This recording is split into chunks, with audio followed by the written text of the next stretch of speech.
아멘. 하나님 말씀은 창세기 6장 1절부터 8절까지 말씀입니다. 구약성경 7페이지에 있는 창세기 6장 1절부터 8절까지 말씀 한 절씩 교독하겠습니다. 사람이 땅 위에 번성하기 시작할 때 그들에게서 딸들이 나니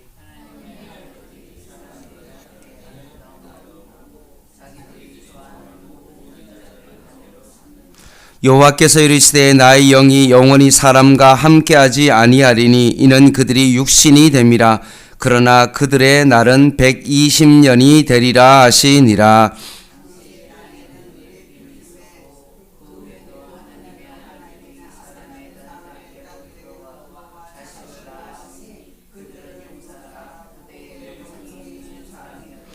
여호와께서 사람의 제약이 세상에 가득함과 그의 마음으로 생각하는 모든 계획이 항상 악할 뿐임을 보시고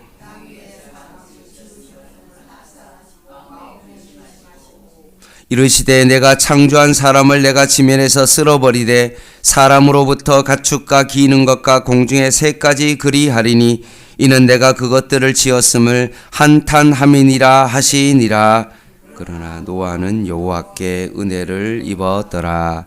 아멘. 창세기 1장 28절 말씀에 생육하고 번성하라 라고 하나님께서 아담에게 명령하셨습니다. 이 말씀이 오늘 본문 가운데 성취되기 시작했습니다. 1절 말씀에 사람이 땅 위에 번성하기 시작했다라고 말씀합니다. 그런데 1절, 2절 말씀에 보면 여기에 하나님의 아들과 사람의 딸들이 등장합니다.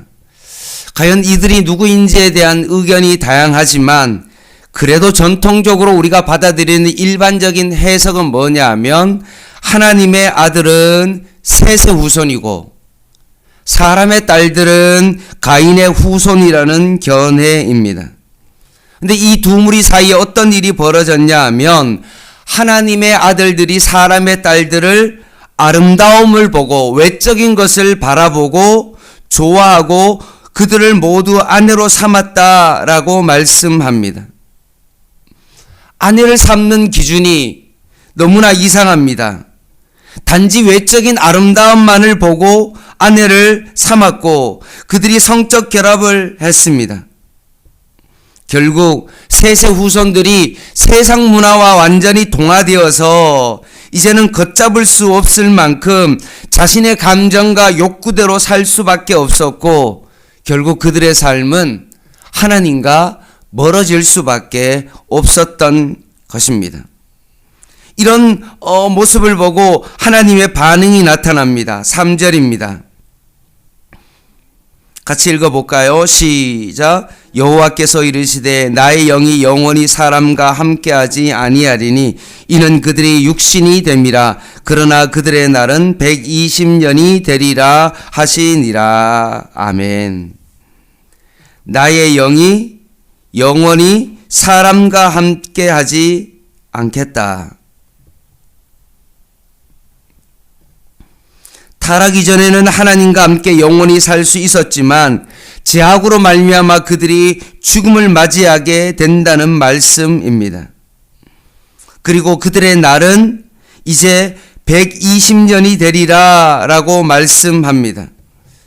보통 이것이 앞으로 사람의 수명이 이제 120년이 된다고 그렇게 많이 해석했지만 조금 더 이것을 바라보면 이것이 사람의 수명이기보다는 홍수 심판의 유예 기간이 아마 120년이지 않을까라는 그런 생각을 한번 하게 되어집니다.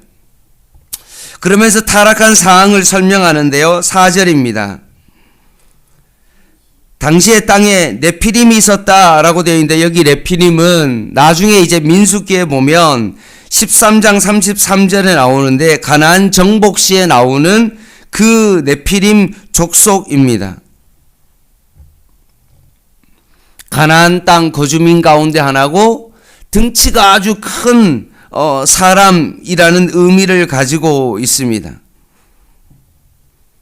그들은 용사고 4절 후반전에 보면 명성이 있는 사람이다 라고 설명하고 있습니다.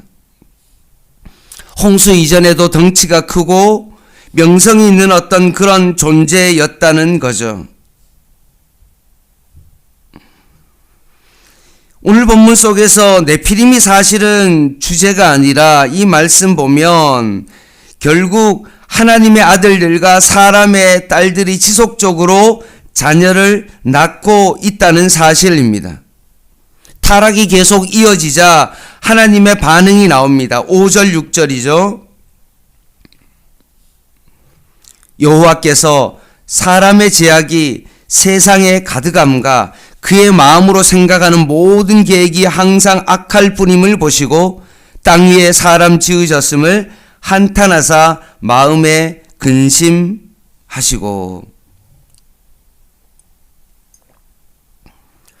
하나님께서는 사람들에게 생육하고 번성하라고 명령하셨는데 그들이 번성할수록 어떤 일이 벌어졌습니까? 제약도 세상에 가득 채워졌다는 것입니다. 자신의 욕망대로 살고 결혼을 해도 그냥 외모만 아름다움만 보고 판단하고 하나님의 사람들이 세상의 사람들과 정말 결혼함으로 말미암아 이 땅 가운데 제약이 너무나 간영해졌다는 것입니다. 하나님께서 세상을 창조하셨을 때 보시기에 심히 너무나 좋았는데 시간이 지나면 지날수록 이 모든 것들이 변질되어져서 10명의 의인이 없어서 멸망했던 곧 소돔과 고모라 성과 같은 그런 일들이 벌어지게 된 것입니다. 공의 하나님은 사람의 제약이 세상에 가득함을 보시고 그들의 모든 계획이 항상 악한 것을 보시면서 하나님께서는 너무나 오늘 본문에 보면 한탄하시고 마음에 근심하셨다라고 말씀합니다. 여기서 한탄이라는 단어를 보면 하나님께서 너무한 거 아니야? 너무 감정의 기복이 심한 것 아니야? 얼마 전까지는 보시기에 심히 좋았다 그러더니만 이제 와서는 정말로 사람의 어떤 지으셨음을 한탄하는 이유가 뭘까라고 그렇게 생각할 수 있지만 여기서는 마음이 막 변덕스럽고 감정의 기복이 심하다라는 그런 뜻이 아니라 여기서 한탄은 어떤 뜻이냐 하면 안타까워 하시다 라는 뜻입니다. 고통스러워하다라는 그런 뜻을 가지고 있습니다. 창조하신 것 그 자체에 대한 실망감이 아니라 인간이 완전한 타락의 길로 가는 것에 대해서 너무나 고통스러워 하신다는 말씀입니다.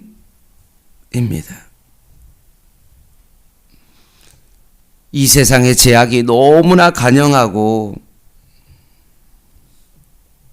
죄가 이 땅 가운데 가득한 것을 바라보시면서 너무나 안타까워 하시는 것입니다.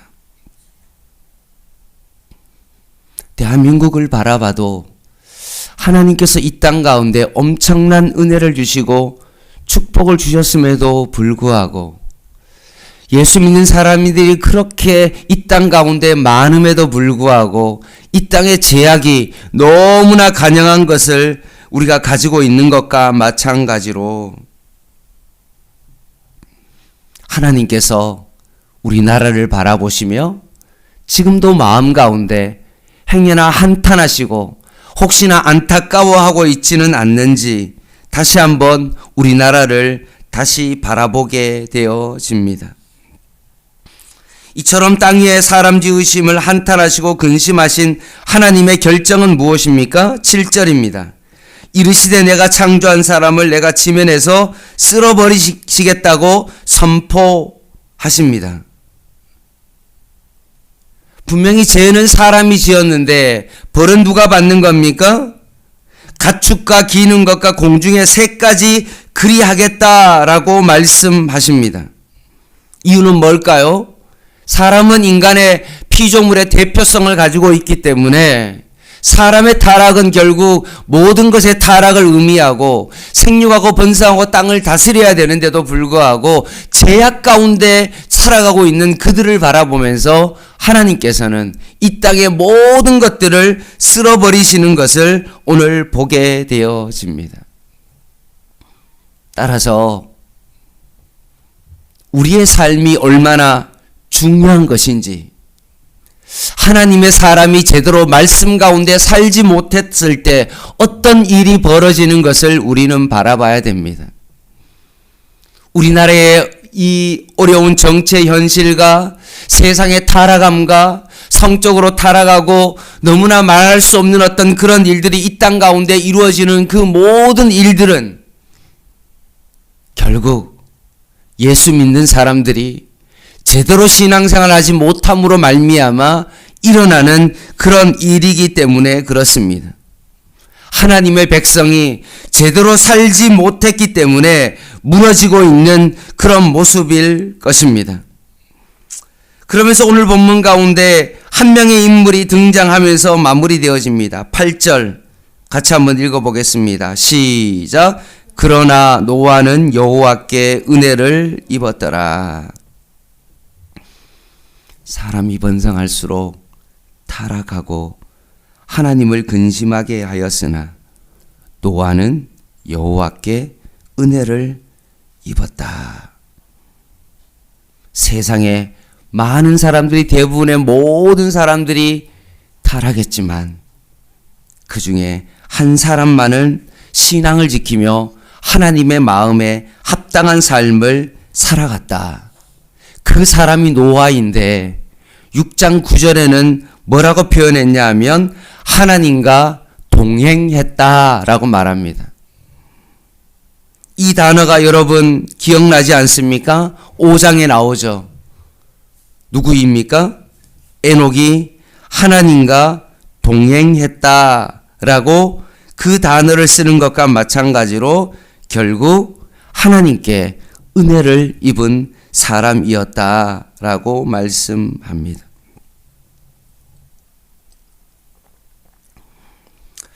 예수 믿는 사람들 가운데 어떤 죄악을 저지르고 난 다음에 늘 핑계를 댑니다. 야, 나만 그러냐? 야, 저쪽 교회에 어떤 장로님도 그런 짓을 하더라. 어떤 죄를 짓고 난 다음에도 야, 나만 그런 게 아니라 목사도 저러더라 라고 하면서 어떻게 합니까? 자꾸 다른 사람의 핑계를 대기 쉬운 것입니다.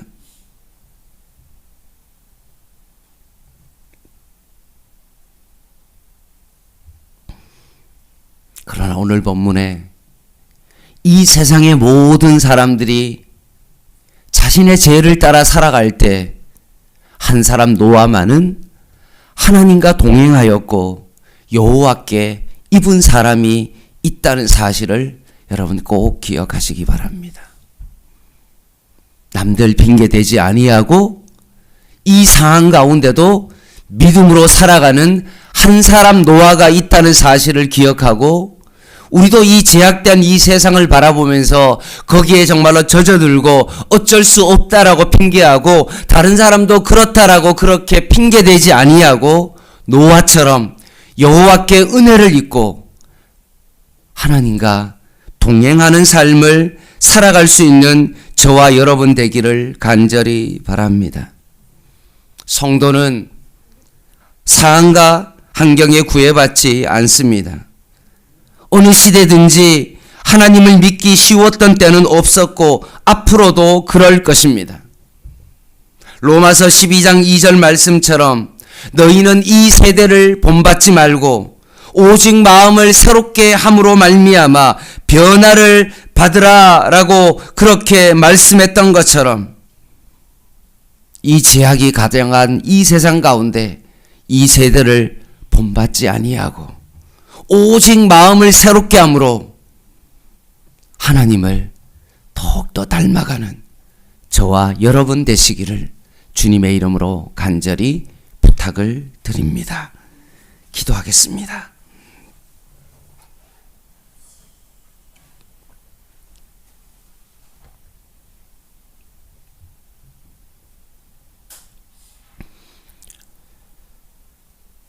하나님 아버지, 사람이 번성하기 시작할 때에 제약도 세상에 가득 찼음을 바라보며 우리도 동일하게 이 땅 가운데 살아가며 혹시나 내 삶 가운데 그 제약이 들어오지는 않았는지 다시 한번 우리의 삶을 바라봅니다. 여전히 세상 사람들과 똑같이 먹고 마시고 시집가고 장가가고 사고 파는 것이 우리의 삶의 모든 것인 양 살아가지는 않았는지 다시 한번 우리의 삶을 바라보며 회개하며 주님 앞에 돌아오게 하여 주시고, 이런 제약 가운데도 노아가 여호와께 은혜를 입고 여호와와 동행했던 것처럼 오늘 우리의 삶도 주님과 동행하는 삶을 살아가게 하여 주시옵소서. 우리에게 맡겨진 이 청지기적 이 사명을 잘 감당케 하여 주시고, 다시 한번 진정한 에덴의 회복이 우리의 삶 가운데 온전히 이루어지게 하여 주시옵소서. 오늘도 주님 앞에 내 삶을 맡기게 하여 주시며 더욱더 거룩한 하나님의 백성으로 살아가게 하여 주시옵소서. 예수님의 이름으로 간절히 기도드립니다. 아멘. 개인 기도 하시겠습니다.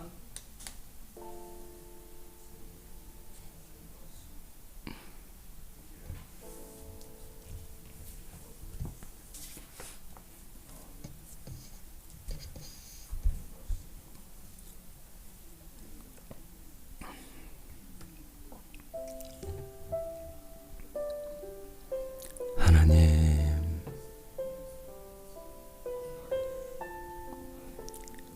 세상에 보이는 것으로 인하여 먹음직하기도 하고 보암직하기도 한 그 유혹에 하와가 넘어갔던 것처럼 셋의 후손들이, 하나님의 백성들이 세상의 일에 마음이 빼앗겨 하나님과 점점 멀어져 가는 하나님 그들의 모습을 바라보며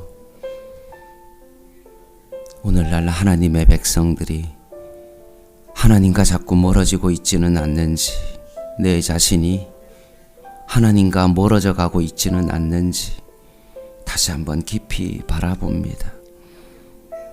주여 은혜를 베풀어 주시옵소서.